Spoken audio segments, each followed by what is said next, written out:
For more than half a century, US-Cuba relations lived in the shadow of the Cuban Missile Crisis. For much of that time, normalization of relations seemed impossible.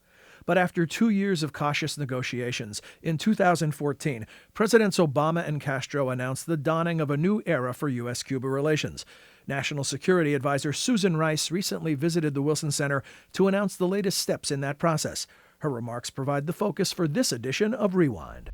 Over the years, Susan's and my lives have overlapped in various policy fora and on the tennis court. I encountered Susan early in the Clinton administration when she worked on Africa at the NSC. She has been recognized for her impressive service as U.S. ambassador to the UN and now sits at the crux of security and foreign policy in the Obama White House as National Security Advisor. It honors the Wilson Center that she is here today to talk about new presidential action on Cuba. While the Cuban government continues to embrace an ideology that restrains change, the opportunities for the country and its talented people are obvious. President Obama was right. If a policy in place for 50 years doesn't work, we ought to change it. And he did. Even as we reestablished relations with communist nations like China and Vietnam, our posture towards Cuba persisted, driven more by inertia and political calculation than a clear assessment of our national interest. This policy may have made sense during the Cold War. It was rooted in good intentions, but put simply, it wasn't working. But finally, on December 17th, 2014, the people of the United States and Cuba saw something that many never expected to see in their lifetimes. President Obama and President Castro announced that the United States and Cuba would begin normalizing relations.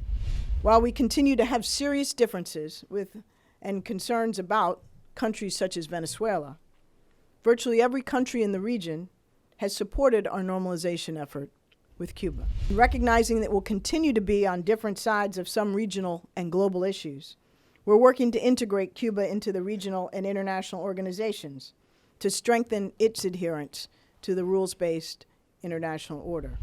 Already we're seeing what the United States and Cuba can accomplish when we put aside the past and work to build a brighter future.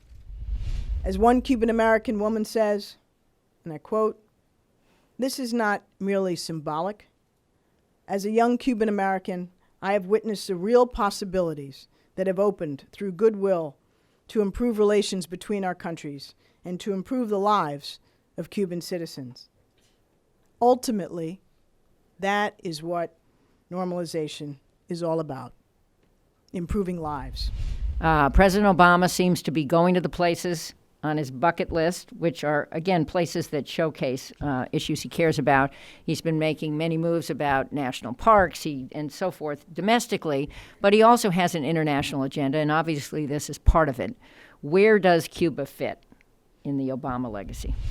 The opening to Cuba was something that President Obama long thought would make sense. That our 50 years of failed policy ought to change, that, we didn't want to reaffirm that the definition of stupid is doing the same thing over and over again and expecting a different result.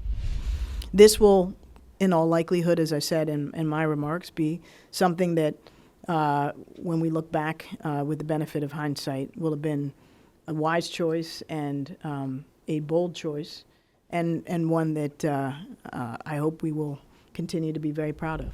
For more on this and related topics, visit wilsoncenter.org. Click the Research tab and search under the Latin American Program.